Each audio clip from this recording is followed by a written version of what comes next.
Eu queria, antes da gente pensar, eu queria pensar num versículo que fala sobre as crianças, uma experiência que Jesus compartilhou com seus discípulos, e eu queria compartilhar conosco também aqui. Antes de falar isso, eu queria fazer uma oração mesmo sentado. Hoje é o aniversário da irmã Madalena. A irmã Madalena ela passou por uma cirurgia. Esta semana ela está em recuperação, restabelecimento. E aí, vamos orar por ela para que Deus possa abençoá-la. Hoje é o aniversário dela, né? Ela está no hospital ainda internada. Naturalmente deve estar também participando do culto pelo YouTube. Ó Deus amado e santo, nós te agradecemos, Senhor, pela vida da tua serva, pela cirurgia que ela realizou, pela oportunidade dessa cirurgia, Senhor amado, num hospital público, Senhor. Agora que a tua serva possa se restabelecer por completo, possa voltar ao convívio familiar, convívio da tua igreja, Senhor amado. Usa a tua serva para a glória do teu nome, Senhor. Abençoa neste dia que ela completa mais um ano de vida. Dá longevidade à tua serva. Guarda ela de todo mal. Sustenta ela nas tuas mãos. Nós te agradecemos pela vida da irmã Madalena e de toda a sua família. A tua serva, em nome de Jesus, se restabelecer. Amém. Amém. Abra sua Bíblia em Mateus capítulo 18. Mateus capítulo 18. Eu queria, antes de ler a palavra de Deus, é a primeira oportunidade que eu estou tendo com a igreja no culto. No domingo passado foi a chegada do nosso concílio e aquela agitação, aquela bênção, e a gente se alegra no Senhor por um final de semana muito cansativo, mas extremamente abençoado por Jesus, não é? E assim a gente esquece até do cansaço. Mas eu só queria dizer para os irmãos que nós estivemos fora um mês de agosto, todos estivemos ali nos Estados Unidos visitando o nosso filho, e aproveitamos para também estar com o pastor Judson. Ministramos na igreja dele na ceia do primeiro domingo de agosto, e ministramos também no último domingo do mês. Então ministramos 2 vezes na igreja dele, e a igreja manda saudação. Nós temos uma parceria com ele no projeto Fortaleza. Ele coopera, ele contribui, ele abençoa, e sempre que ele vem aqui nós vamos lá, ele acompanha. Então assim, é um parceiro, é um amigo, e naturalmente viajamos com ele para a Flórida. Saímos lá de Canérica, lá em cima, e fomos até a Flórida, bem distante, né? E lá tivemos encontro com alguns pastores, conhecemos alguns pastores amigos do pastor Judson. Estivemos na casa deles. Então foi um momento também de lazer, mas também foi um momento de edificação, de conhecimento, de ver o reino de Deus acontecendo. Visitamos uma igreja enorme, mas eu nunca vi uma igreja, são 3 quarteirões a igreja. Para vocês terem uma ideia, tem aqueles trenzinhos, um ônibusinho pequeno, que vai para o estacionamento pegar o povo para levar para o templo. Então imagina o tamanho do templo, né? E a gente fica feliz porque Deus está fazendo a obra lá, e às vezes a gente pensa que Jesus não está fazendo. Tivemos uma boa notícia, por exemplo, pelo WhatsApp, né? E foi o pastor Isaías que colocou, que na Europa também tem um movimento grande do reino de Deus, com jovens, e a gente se alegra com isso. Nem tudo está perdido, irmãos. Deus tem os 7.000 que não se dobraram a Baal e que estão fazendo. E esta igreja é uma igreja que não se dobrou a Baal. Quando a gente fala Baal, não é somente no sentido de idolatria, mas muitas vezes quando nós desanimamos, nós enfraquecemos, quando nós não queremos mais lidar com a igreja, né? Elias parece que estava assim meio distante, ele não tinha conhecimento do que estava acontecendo, apesar de ser um grande profeta, não é? Fez um grande desafio, mas ele não tinha conhecimento. Ele achou que ele era o único que estava ali sozinho, mas Deus disse: olha, não, você está pensando que você está só? Não, eu tenho 7.000 aqui que estão me louvando, estão adorando, estão com compromisso comigo. E a igreja Betel faz parte desses 7.000. Nós estamos com compromisso com Jesus Cristo, sim ou não, irmãos? Amém, graças a Deus. Então eu agradeço as orações, apesar dos pesares do retorno, do tornado que pegamos lá no meio do caminho. Essas coisas parece brincadeira, mas eles tocam um alarme, manda pelos WhatsApp, ninguém sai de casa, é um negócio sério mesmo. E assim, eu não sou de levar tornado nem furacão para ninguém, mas acontece comigo, eu não sei o que acontece. Eu falei com o pastor Júlio, eu acho que a gente não pode se juntar, porque o negócio fica feio, tá certo? Mas graças a Deus deu tudo certinho. Estamos aqui muito felizes, e principalmente por termos passado 2 semanas com o nosso filho lá em Nova York. Foi muito especial para nós, sempre ver o nosso filho e vendo o que Deus está fazendo na vida dele. Sim, outra coisa, tivemos a oportunidade de ir depois a Boston e fomos visitar o pastor Daniel Barcelo, que está enfermo, e irmão da Ana, e ela passou uns dias com ele lá. Enfim, foi também muito bom esse encontro, tá bom? Eu agradeço as orações, né, pastor Ana? Agradecemos as orações de cada um de vocês, e como disse lá o pastor pobre, não, pastor pequeno, da igreja pequena, que estava sempre lá nos eventos principais da sua convenção, e sempre ia de avião, sempre ia tinha hotéis bons, etc. E ninguém entendia porque esse pastor era uma igreja tão pequena e tinha tudo isso aí. Ele disse: é fácil. Na minha igreja tem 2 grupos de diáconos. Tem os diáconos que não gostam de mim e pagam a passagem de ida, e tem os diáconos que gostam de mim e pagam a passagem de volta. Então, eu não sei se temos diáconos aqui. Mas vamos lá, pessoal, vamos lá então aqui na palavra do Senhor. Eu quero ler o versículo 1, 2 até o 4, de 1 até 4. Mateus 18, de 1 a 4. Deixa eu ver se é 4 mesmo. É exatamente isso mesmo. Vamos lá. Jesus está falando e dando o exemplo de uma criança. Naquele momento os discípulos chegaram a Jesus e perguntaram: quem é o maior no reino dos céus? Chamando uma criança, colocou-a no meio deles e disse: eu lhes asseguro que, a não ser que vocês se convertam e se tornem como crianças, jamais entrarão no reino dos céus. Portanto, quem se faz humilde como esta criança, este é o maior no reino dos céus. Jesus usa uma criança para dar uma aula para os seus discípulos, né? E é interessante que Jesus está dizendo: olha, quem não se converter e se fizer como é esta criança. Mas a gente vai lá em Efésios capítulo 4, Efésios capítulo 3, versículo 14, olha o que diz. Efésios 3,14. Parece que a Bíblia está como é que se diz? Está se contradizendo. Por essa razão, ajoelho diante do Pai. Não, desculpe, é 4 mesmo, é 4,14. 4,14.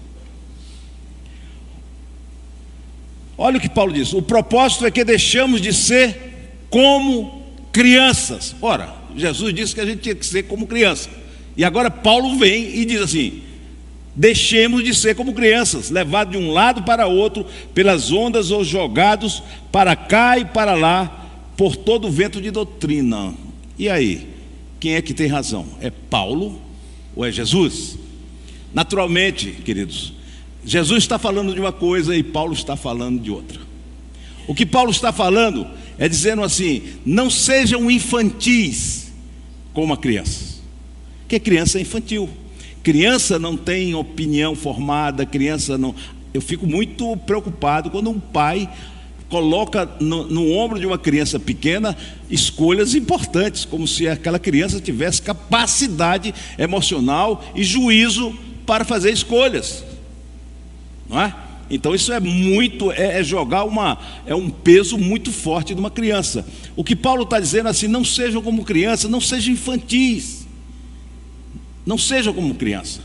Mas Jesus está dizendo assim: sejam como crianças, vejam quais são as qualidades de uma criança que são condição sine qua non para estarmos no reino de Deus. Não foi isso que ele falou no capítulo 18? Ele disse, chamando uma criança, colocou no meio dele e disse: eu lhes asseguro que a não ser que vocês se convertam e se tornem como crianças, jamais entrarão no reino dos céus.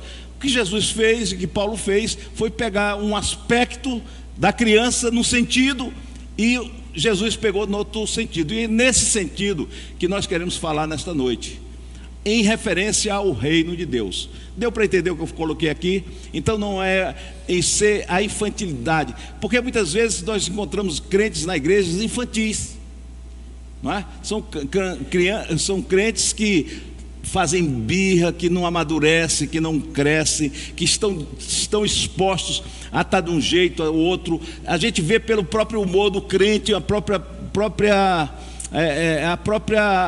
fruto, não é?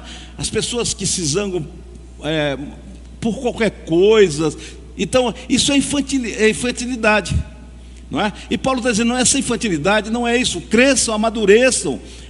Paulo vai dizer assim, eu não vos pude ainda alimentar com alimento sólido, porque vocês ainda são meninos na fé. Vocês não cresceram, vocês não amadureceram. E todo pai, né, todo pai e toda mãe quer que seus filhos amadureçam. É muito bom uma criancinha de 2 anos, 3 anos, eu acho especial. A minha idade sensacional, dos 2 aos 4 anos, né? Mas a gente não quer que essa criança continue. Nem o pai, nem a mãe desejam, não vão passar o resto da vida sendo esta criança. Nossa perspectiva, a nossa intenção, o que nós queremos é que os nossos filhos cresçam, se tornem independentes, que amadureçam. Não é verdade? É isso que a gente deseja. É muito ruim você ter um filho de 30 anos e ainda não... nada. Não é? Dentro de casa, sem perspectiva, sem objetivo na vida, sem dimensão nenhuma. Então assim não é legal, não é? Esse é o aspecto de Paulo. Mas o aspecto de Jesus são o que Jesus está falando com aquela criança. Veja que a discussão dos discípulos é uma discussão de poder. Quem é o maior? E este pairava entre os discípulos isso. Claro, Jesus veio para estabelecer um reino. Eles não entendiam ainda qual era a dimensão deste reino. E havia esse confronto entre eles, uma coisa extremamente humana. Eles estavam debatendo entre si quem seria o maior no reino de Deus, quem sentaria à direita e à esquerda de Jesus no reino dele. Ou seja, o aspecto que eles estavam pensando sempre era o aspecto do sistema do homem, do mundo, onde o sentar ao lado, né? O pastor Ismael falou aqui da autoridade. Quando a gente se encontra com a autoridade, a gente se sente importante também. Parece até que a gente é autoridade também, né? Quando você pensa, estou do lado do fulano, já conheci fulano, eu só ando ali, não é? E esse é o sistema do mundo, não é? O sistema do mundo é um sistema de poder, né? Algum tempo aí atrás, eu só estou pegando como exemplo, não estou criticando, mas só estou colocando para que a gente possa entender esse sistema do homem. A gente viu o aniversário do Sarney de 90 e poucos anos. Foi um vídeo que viralizou aí nas mídias, né? E que toda a cúpula poderosa do país estavam ali na comida e na bebida, se vivendo de forma nababesca, não é? E Paulo vai dizer que o reino de Deus, lá em Romanos, não é comida, mas nem bebida, mas é paz, justiça e alegria no Espírito Santo. Ou seja, o que Paulo está dizendo é que o reino de Deus não é um reino deste mundo, não é um reino que se estabelece pelo poder, mas se estabelece pelo o que Jesus é. E Jesus está dizendo aqui algo, ensinando para os seus discípulos que estavam enganados sobre o aspecto do reino. E olha, queridos, e muitas vezes nós nos enganamos também. Nós achamos que o reino de Deus, e pensamos que somos até importantes, somos pessoas principais neste reino de Deus. E Jesus está dizendo, olha, quem não se fizer como uma criança, não é? Porque o reino de Deus não é soberba, não é grandeza humana, não é ego, Mas o reino de Deus, Jesus está dizendo aqui no versículo dele, diz assim: portanto, quem se faz humilde como esta criança, este é o maior no reino de Deus. Ou seja, isso coaduna verdadeiramente com o quê? Com a palavra do próprio Jesus, que diz: aquele que quiser me seguir, negue-se a si mesmo, tome a sua cruz e siga-me. Porque seguir Jesus no reino, necessidade de negarmos a nós mesmos. E é uma criança, Jesus apresentou essa criança. Jesus é um didático sensacional. Ele pega a criança e ele explica ali, com aquela criança, alguns aspectos que eu gostaria de compartilhar com vocês. O primeiro aspecto é que uma criança, em relação ao pai, a criança, ela tem aquele maravilhamento, encantamento, admiração pelos pais, sim ou não? Uma criança de 2, 4, 5 anos, uma criança na primeira infância, né, que a gente chama, na primeira infância, é uma criança que olha para o pai e vê aquele pai herói, olha para o pai e para a mãe e vê aquele pai como todo poderoso, aquele grandioso, né? E aí fala de que? Do Deus, que a gente precisa ter esse aspecto com Deus, de sermos criança no sentido de olhar para Deus e dizer: Ele é todo poderoso, Ele é o meu Pai, e eu me alegro nele, eu tenho prazer nele, alegria em servi-lo. Eu vejo Deus dessa forma, eu não me acostumo, né? Você sabe que no desenvolvimento humano, no desenvolvimento a criança vai chegando, né? A criança vai crescendo e chega na adolescência, e o pai passa de herói para vilão. Não é assim que acontece?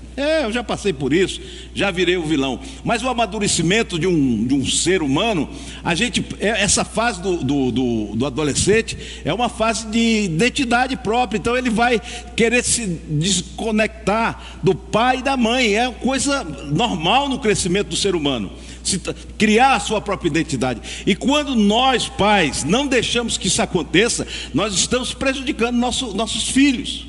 Tá certo? E adolescente é isso mesmo.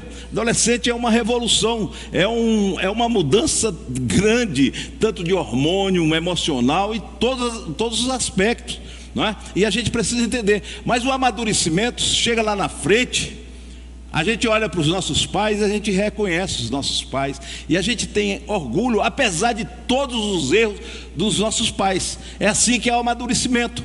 Eu me lembro que quando eu estava com 11 anos de idade, eu fui morar na casa do meu tio, lá em Fortaleza, porque eu tinha que fazer concurso para o colégio militar. Meus pais moravam em Recife, e eu tinha assim uma imagem do meu pai.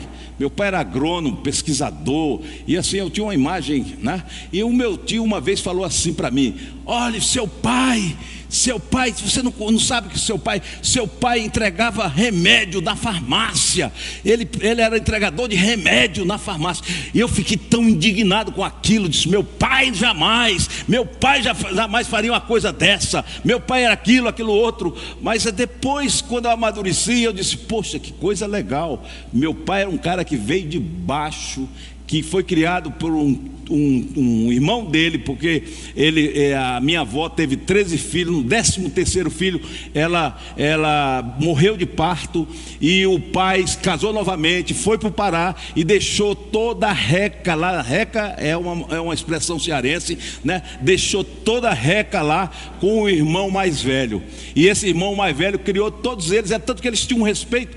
Todos eles tinham respeito. Parece que eram 13, deixa eu me contar aqui, é tanta gente que, né? Eram 9 homens e 4 mulheres. E esses filhos todos foram criados pelo irmão mais velho. E todos tinham respeito por ele, porque a Ana conheceu o tio Valderi, né? Ele era conhecido como um padrinho. Era o sujeito que foi o único que não se formou. O único que não se formou. Mas todos ele fez com que se formasse. E não tinha nenhuma coisa assim, não tinha conforto, não tinha nada, só tinha o quê? Meu pai tinha uma camisa para ir para a faculdade e uma camisa para entregar remédio durante o dia. Então era assim que eles fez. Então depois eu entendi, isso é o amadurecimento de criança. Num primeiro momento a gente fica decepcionado, dizendo: não, meu pai jamais já fez uma coisa dessa.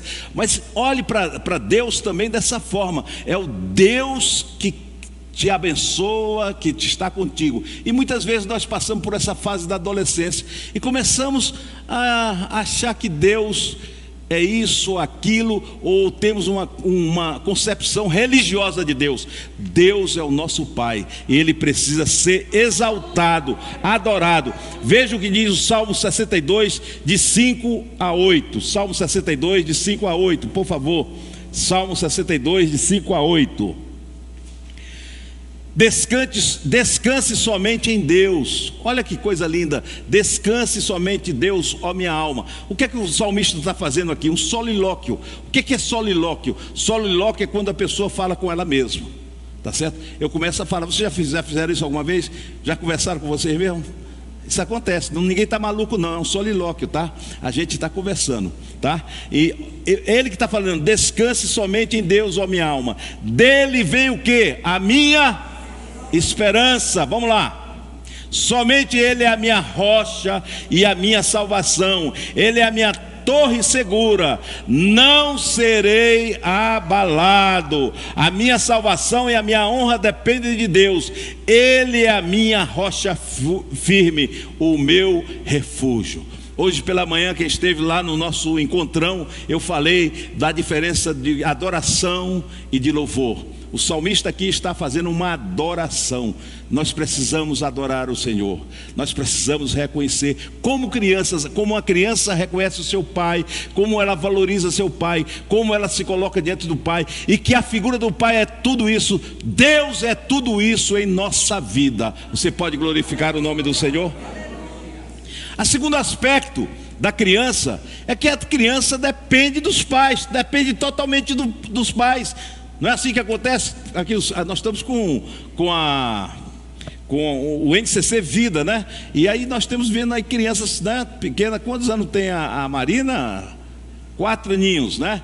Eu já pensou a Renata e o Guilherme dizendo, não, Marina, agora daqui por diante você vai decidir sua vida, e você vai ganhar o seu pão, e você vai se sustentar, e você se vira. Não pode. A Marina depende, para sobreviver, totalmente dos pais, não é?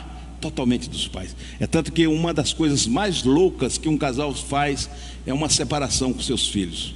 São marcas profundas. Apesar de toda a atitude psicológica, de tudo que fizer, não vai deixar de ter essa marca da separação, porque os pais são extremamente provedores, tanto no campo emocional, tanto como no campo físico, como também no campo espiritual. Pense bem, olha aqui, espiritual.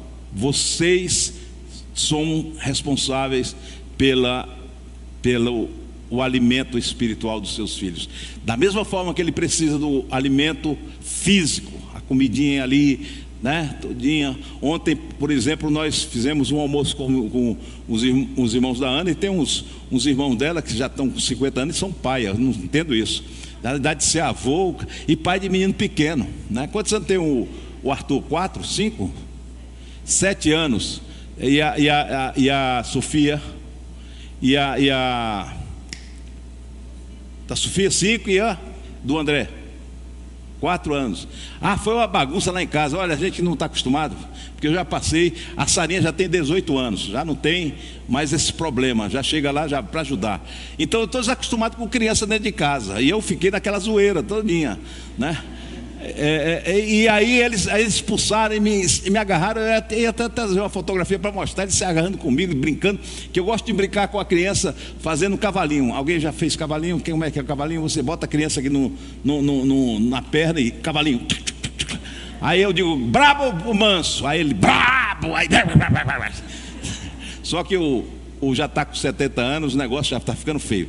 O cavalo está ficando velho, não está ficando... né? Então, queridos, o nosso pai, nós dependemos de Deus. É arrogância humana a gente pensar que a gente é dono da vida da gente, a gente pensar que a gente tem soberania na vida da gente. Não tem.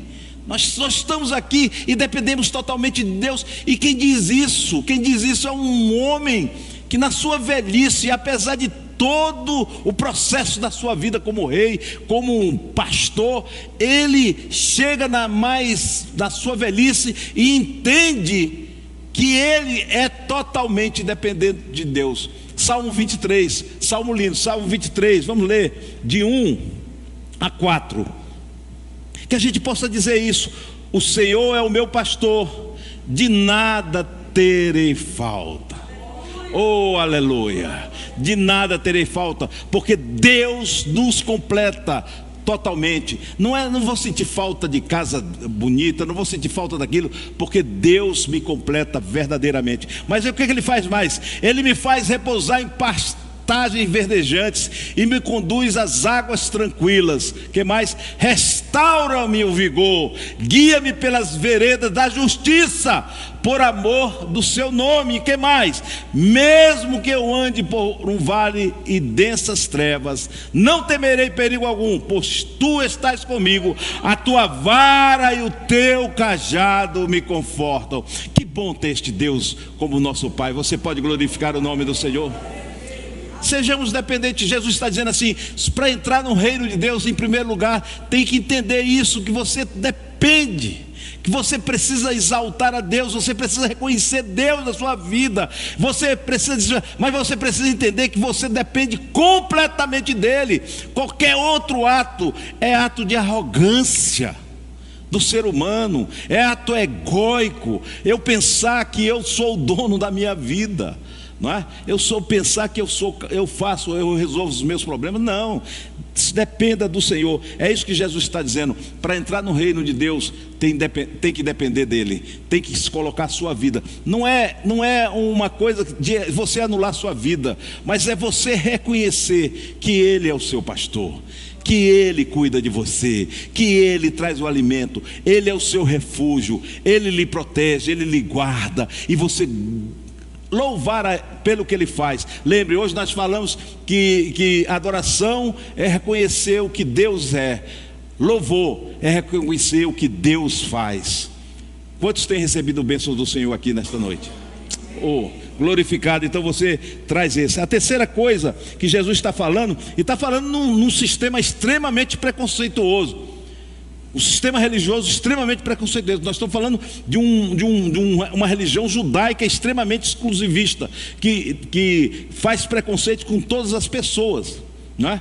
E Jesus, ele está falando que a gente precisa transcender os preconceitos, não é? Precisamos ser como criança, porque criança não tem preconceito. Quem coloca preconceito nas crianças são os adultos. Nós que vamos educando os nossos filhos e vamos criando preconceitos em nossos filhos. Mas uma criança de 4 anos, 3 anos não tem preconceito, né? Olha o que diz Gálatas 3:28. Gálatas 3:28.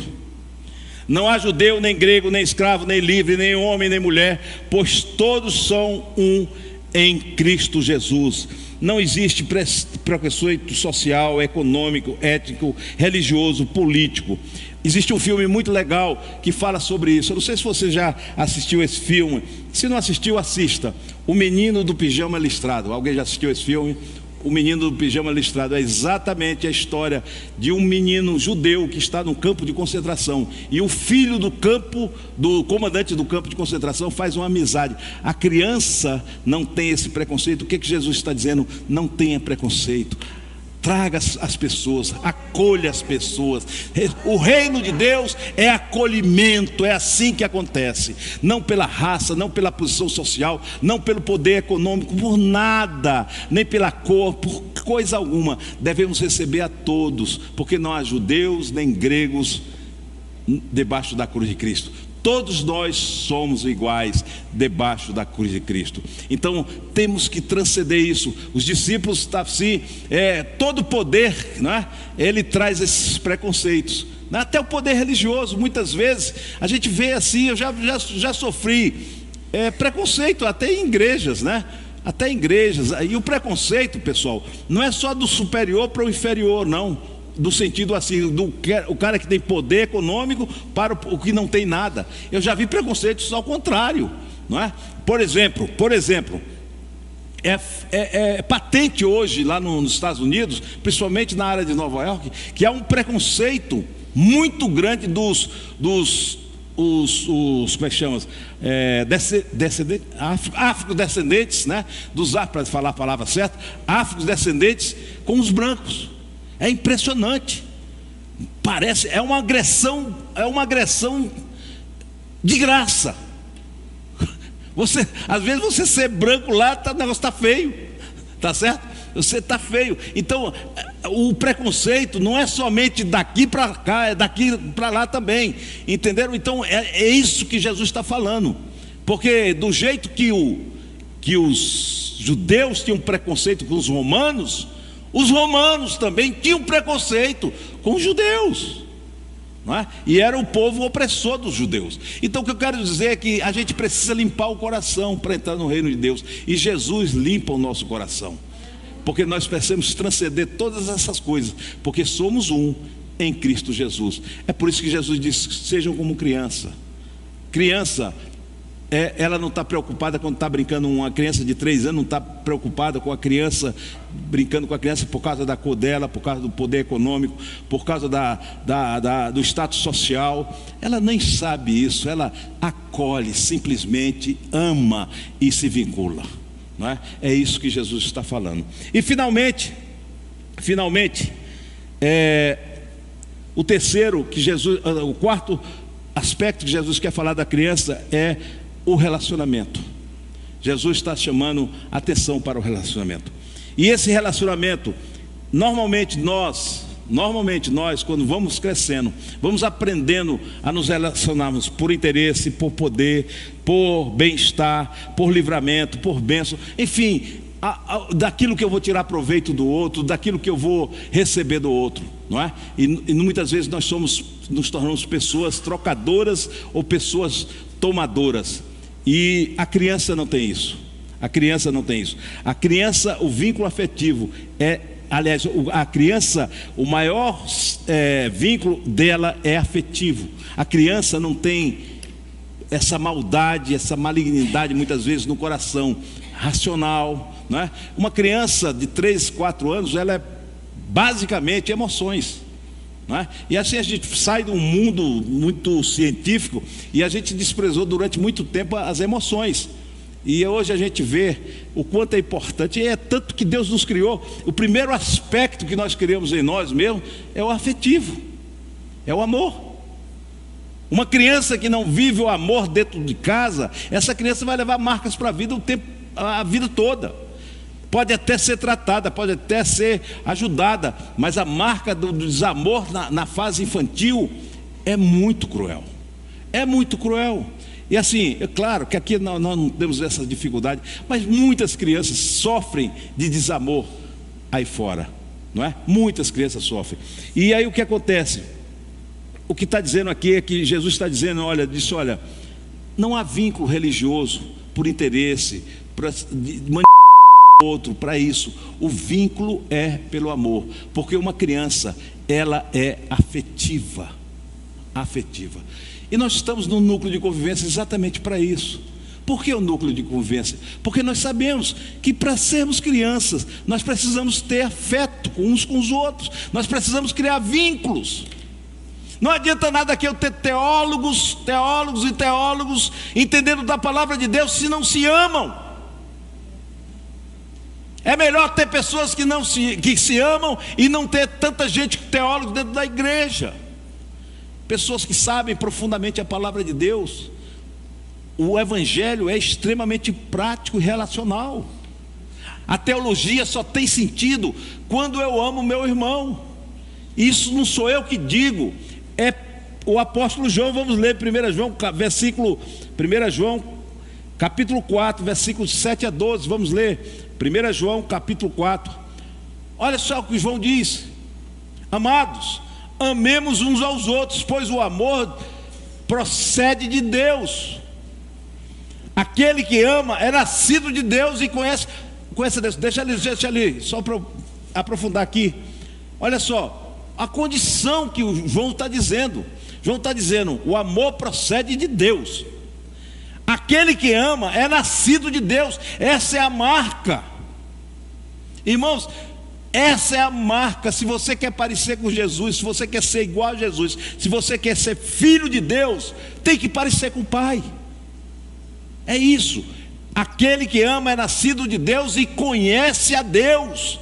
Isso é muito sério, porque na nossa arrogância, no nosso jeito, muitas vezes nós somos apenas religiosos, ranzinzos, intransigentes, interesseiros com nós mesmos, e queremos fazer dos outros a nossa imagem e semelhança. E eu estou falando não só no sentido de igreja, eu estou falando no casamento, eu estou falando na relação com os filhos, eu estou falando na relação do trabalho, eu estou falando em qualquer relação que a gente estabelece como um ser humano. O que tem que fundamentar as minhas relações humanas não é só na igreja, é o amor de Deus na nossa vida. E isso faz a diferença. Agora, como eu adquiri esse amor? Paulo diz que o amor de Deus é derramado copiosamente pelo Espírito em nossos corações. É abrir o coração para Deus. É claro que nós não vamos mudar da noite para o dia, porque nós temos essa raiz, essa coisa de malignidade no nosso coração, essa semente da serpente que foi colocada. Então muitas vezes é muito mais fácil a gente agir como a serpente do que agir como Deus nas situações. Às vezes dentro de casa, no lar, com a nossa esposa, com o nosso esposo, é mais fácil a gente entrar em conflito, brigar, do que a gente pedir um perdão. É muito mais fácil. Mas o Espírito de Deus está em nós para nos transformarmos de glória em glória na imagem de Cristo. Esta é a proposta. E o amor de Deus é colocado em nossos corações. E você tem que aprender a vivenciar este amor, praticar este amor. Porque o amor não é algo que a pessoa se enche e que vá para dentro do banheiro e diz assim: poxa, como eu estou me sentindo, eu amo demais, eu sou uma pessoa amorosa, e sai daquele banheiro e agride outra pessoa, agride um filho, agride a mulher, agride o esposo, agride o irmão, agride. Não, o amor é experimental e é algo que tem que ser vivido. E uma criança, o amor de uma criança, se a gente não plantar, os pais não plantarem malignidade, uma criança que está sendo criada em amor, essa criança aprende a amar. Ela aprende a amar. E Deus quer nos ensinar a amar.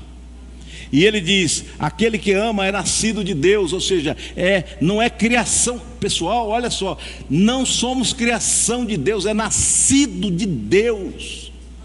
O que significa nascido de Deus? Significa que a gente traz o DNA de Deus na nossa vida. Não é somente uma criatura que foi feita, mas Deus gerou em Cristo Jesus uma nova criatura. Nós somos nova criatura em Cristo Jesus. Amém, queridos? Amém? Nós somos novas criaturas. Tudo passou, se tornou velho, e Deus fez de nós novas criaturas em Cristo Jesus. E nós somos nascidos de Deus e conhecemos a Deus. A palavra conhecer, eu já expliquei aqui, já preguei sobre isso. A palavra de Deus não é conhecer a Deus, não é simplesmente eu ter um conhecimento intelectual, um conhecimento mental de Deus. A palavra conhecer para o grego, para o judeu, vai além disso. Conhecer significa se relacionar com Deus. Por exemplo, quando fala de relacionamento íntimo, né? Quando você diz assim, você vai ler lá na Bíblia, lá em Gênesis, você lê assim: Isaac conheceu a Rebeca. O que significa isso? Que eles entraram num relacionamento íntimo. É a mesma palavra aqui, conheceu, conhece a Deus, é o seguinte: você tem um relacionamento com Deus de pai para filho, de filho para pai. E esse relacionamento não é para em busca da bênção, não é em busca do bem-estar, não é em busca de conseguir alguma coisa, é uma relação de amor. E o amor de Deus não falha. Vamos ler o resto dos versículos aí, por favor. Eu disse que ia ler até o 12. Quem não ama não conhece a Deus. Olha que coisa, porque Deus é amor. Não sou eu que estou dizendo, é a palavra de Deus. Nosso coração, a semente maligna, que foi colocada pela serpente no coração do homem, produz o quê? Produz as obras da carne. Quais são as obras da carne? Obra da carne é intriga, maledicência, inveja, e essas coisas edificam e alimentam o relacionamento ou destroem relacionamentos? Destroem. E qual é o fruto do Espírito? É paz, longanimidade, amor. E que isso constrói ou destrói os relacionamentos? Constrói os relacionamentos.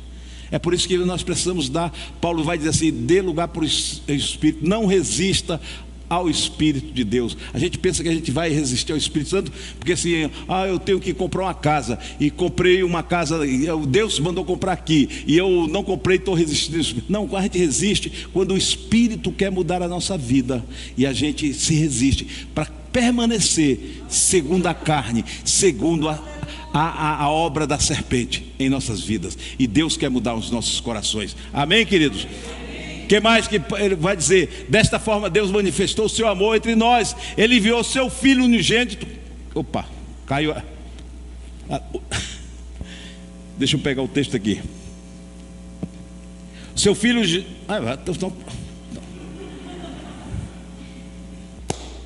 seu Filho unigênito ao mundo, para que pudéssemos viver por meio dele. Pessoal, em nome de Jesus, entendam isso. A proposta de Deus para a nossa vida não é uma religião, não é ser batista, viu, Renata? Não é ser Assembleia de Deus com calça comprida ou sem calça comprida. Por amor de Deus, não é isso. A proposta de Deus para a nossa vida é para que nós pudéssemos viver por meio dele. Aleluia! E Paulo vai dizer agora: não vivo mais eu, mas Cristo vive em mim. Esse é o processo. Isso nos torna o quê? Templo do Espírito de Deus. Amém, queridos? Desta forma Deus, vamos lá. Nisto consiste o amor, não em que nós tenhamos amado a Deus, mas em que Ele nos amou e enviou seu Filho como expiação pelos nossos pecados. Ele é a fonte do amor. Ele nos amou primeiro, Ele nos resgatou, Ele deu a sua vida por nós, Ele que nos está conosco, é Ele que sustenta cada um de nós, e nós somos fruto deste amor, do amor de Deus em nossa vida. Amados, se Deus nos amou, assim também devemos amar uns aos outros. Há dúvida que Deus lhe amou? Há dúvida? Não, eu não tenho dúvida que Deus me amou. Então é uma obrigação minha. João está dizendo assim: ame ao seu irmão. Começa dentro de casa, começa com seus filhos, começa com sua esposa, começa com seu marido, começa com a sua família, mas começa com sua igreja, vai amando, derramando este amor de Deus, espargindo este amor de Deus para todos os lados. É isso que Deus quer. Amados, vamos lá. E o 12 finalmente: ninguém jamais viu a Deus. Se amarmos uns aos outros, Deus permanece em nós, e o seu amor está aperfeiçoado em nós. Eu gosto dessa palavra final de João: o seu amor está aperfeiçoado em nós. Parece que o amor de Deus está defeituoso, né? Mas não é isso. É que o amor de Deus, Ele é que vai transformando a nossa vida, Ele vai aperfeiçoando. Nós fomos sendo construídos de glória em glória na imagem de Cristo. Então, queridos, o que Jesus está dizendo é que o reino de Deus é isso. O reino de Deus, a gente precisa pagar um preço. Qual é o preço? Negar-se a si mesmo. É a única coisa que nós podemos fazer, e confiar totalmente no Senhor. No Salmo 117, 1 e 2, o Salmo 17 é o salmo, menor salmo que tem, só tem 2 versículos, mas ele é uma aclamação ao amor. Salmo 117, 1 e 2. Aliás, o Salmo 117 só tem 1 e 2. Vamos lá. Vamos ler juntos? Está aparecendo aí para vocês? Vamos lá.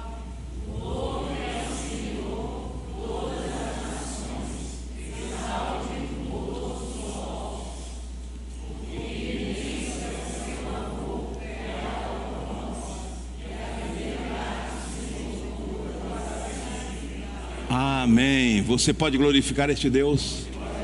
que não vai mudar em relação a você, está aqui para lhe abençoar. Só volta o versículo 1.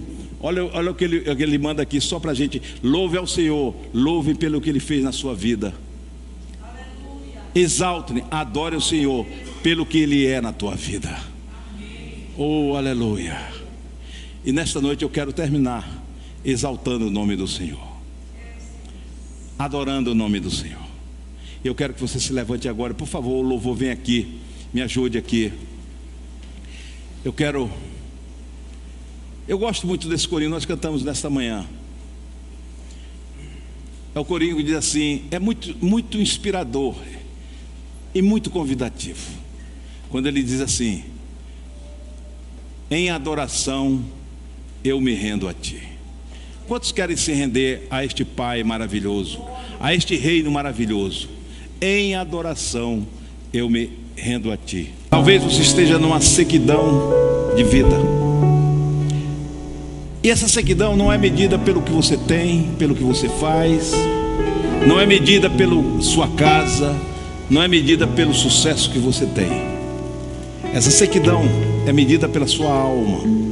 Se você precisa de mais Deus na sua vida, e eu quero orar por você nesta noite, porque o que nós estamos cantando aqui é que Ele é manancial, Ele é um rio que vem nos regar o coração. Se você precisa da chuva, olha, nós estamos vivendo um momento tão seco, né? A gente chegou aqui, viu essa sequidão, e a primeira coisa que eu desci no aeroporto ali, vindo de São Paulo, quando eu olhei para o céu, aquele céu cinzento, eu disse: meu Deus, onde é que eu estou chegando? Então talvez a gente esteja assim, pessoal. E não significa que você está desviado, não significa que muitas vezes pela luta, né? Nós cantamos aqui que nós somos perplexos, como é que é? Nós somos perseguidos. Me ajuda aqui. Bota aí, coloca aí para a gente conectar aqui. Me parece que é 2 Coríntios capítulo 4, versículo 9 e 10. 2 Coríntios 9 e 10, se eu não me engano. Olha o que diz, é o que nós cantamos. Somos perseguidos, 9, não, bota o 8, é 8 e 9. 8 e 9. De todos os lados, Paulo reconhece, irmãos, Paulo reconhece, de todos os lados somos pressionados. É de todos os lados. Se a gente vive para Jesus, de todos os lados nós somos pressionados, mas não desanimados. Ficamos perplexos, a luta na vida da gente, mas não desesperados. Somos perseguidos, mas não abandonados. Somos abatidos muitas vezes, mas não destruídos. Sabe por quê?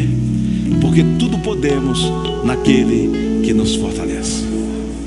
Eu não sei se você está vivendo, está sendo abatido, você está na sequidão, você está sendo está perplexo, está sendo pressionado, eu não sei, mas o Espírito Santo está aqui nesta noite, e Ele quer molhar a tua alma, teu coração, quer trazer vida à tua vida, quer jorrar o rio da vida. Quem crê em mim, como dizem as Escrituras, rios de água viva correrão do seu ventre.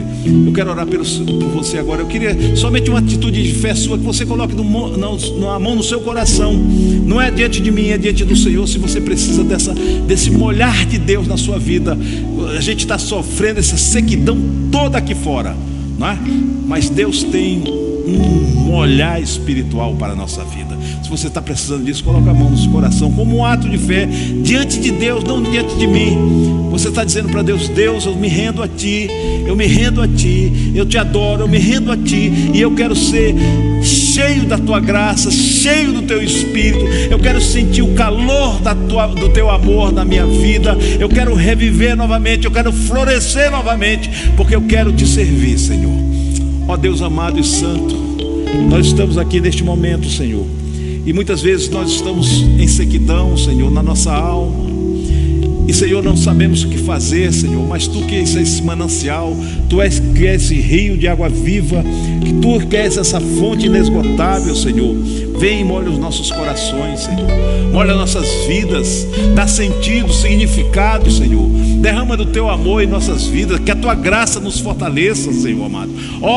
Que haja a visitação do Teu Santo Espírito em nossas vidas, Senhor. Que, Senhor, nós possamos ser transformados de glória em glória na imagem do Teu Filho, Jesus Cristo, Senhor. Senhor, que possamos perceber, Senhor, que esta vida, ela se acaba, ela não tem sentido sem a Tua presença. Tu és o nosso bom pastor e de nada teremos falta, Senhor, porque Tu és bom, a Tua misericórdia dura para sempre. Tu és o nosso Abba Pai, Senhor, o Paizinho, Senhor, que nos cuida, que nos sustenta, que nos protege, Senhor amado, que nos acolhe, que nos recebe, Senhor. E nós Te louvamos neste momento, Senhor, e como o rei Davi, Senhor, nós queremos Te